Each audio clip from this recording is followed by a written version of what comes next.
সম্মানিত দর্শক, আজকে আমি পাবনা জেলার সদর উপজেলাধীন আলহাজ ইলিয়াস উচ্চ বিদ্যালয়ের শিক্ষক মন্ডলী গণের সঙ্গে জলবায়ুর বিরূপ প্রভাব মোকাবেলায় দিক নির্দেশনামূলক আলোচনা করতে এসেছি। এই অনুষ্ঠানে সম্মানিত প্রধান শিক্ষক, সহকারী শিক্ষক এবং কর্মচারী বৃন্দ সকলের উপস্থিতিতে আমি আমার জলবায়ুর কিছু কথা বলতেছি। আসসালামু আলাইকুম। সম্মানিত শিক্ষক মন্ডলী, আপনারা জানেন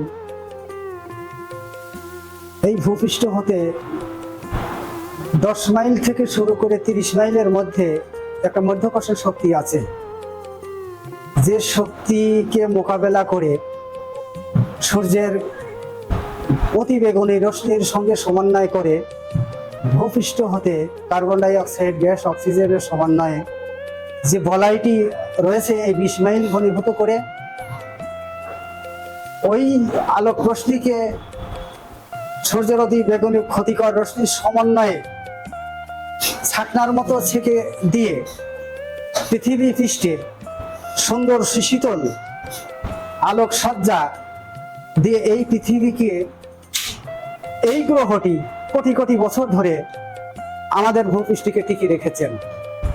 এই কথাই আপনাদেরকে বলতে এসেছি যে দেখুন, সাম্প্রতিককালে পৃথিবীর মানুষের উপর্যুপরি ব্যবহারের ফলে এই 20 মাইল স্তর জুড়ে যে কোটি কোটি টন অণুগুলো ক্ষতিগ্রস্ত হচ্ছে, এই অণুগুলো ক্ষতিগ্রস্ত হওয়ার কারণে এই ওজোন স্তরটি ফাঁকা হয়ে যাচ্ছে। এই ওজোন স্তরটি যখন পাতলা হয়ে যাচ্ছে, সেই সূর্যের অতি বেগুনি রশ্মিটা তীর্যকভাবে যখন পৃথিবী পৃষ্ঠে আসছে, এই বাধাগ্রস্ত করতে পারছে না। কারণ হলো nitrogen gas, methane gas, carbon ডাই অক্সাইড গ্যাস। এই গ্যাসগুলো ওই কোটি কোটি মানুষের ব্যবহারের কারণে ভূপৃষ্ঠে উত্তপ্ত হয়ে পড়েছে, যার কারণে ওই স্তরটি ফাঁকা হয়ে যাওয়ার কারণে সূর্যের অতিবেগুনি রশ্মি সাম্প্রতিককালে পৃথিবীকে লণ্ডভণ্ড করে দিতে যাচ্ছে।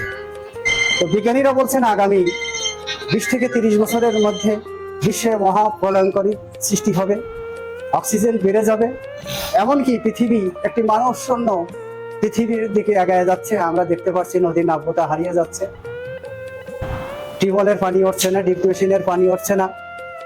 নদী না বাঁচলে বাংলাদেশ বাঁচবে না, আর বাংলাদেশ না বাঁচলে বাংলাদেশের মানুষ বাঁচবে না। আগামী 50 থেকে 60 বছরের মধ্যে বাংলাদেশে 100 কোটির বাংলাদেশ হবে। সেই ক্ষেত্রে আমাদের জনজীবন কেমন হবে, এই বিষয় নিয়ে আপনারা আপনাদের শিক্ষার্থীদের পাঠদান দিবেন। আমি আপনাদেরকে শিখাইতে আসিনি, আপনারা শিখেছেন, আপনাদের কাছ থেকে আমরা শিখি। শুধুমাত্র আপনাদেরকে অনুপ্রেরণা এবং আপনাদের মেমোরিতে এই ধারণাটা দিয়ে যাচ্ছি, আপনারা আগামী সুন্দর পৃথিবী করতে গেলে আমাদের ছেলে মেয়েদের কি করতে হবে, কি শিক্ষায় শিক্ষিত করে এদেরকে আগামী 100 বছর পর পৃথিবীর অবস্থা কেমন হবে, সেই বিষয় নিয়ে আপনারা পাঠদানে আলোকপাত করবেন।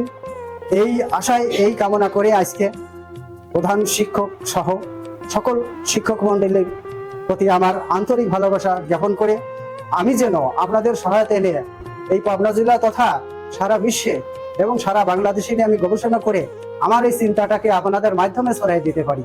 আসসালামু আলাইকুম। এইমাত্র মিশন নার্সারির স্বত্বাধিকারী মোহাম্মদ কামাল হোসেন ভাইয়ের কাছ থেকে অত্যন্ত গুরুত্বপূর্ণ কিছু তথ্য পেলাম বৃক্ষরোপণ সম্পর্কে।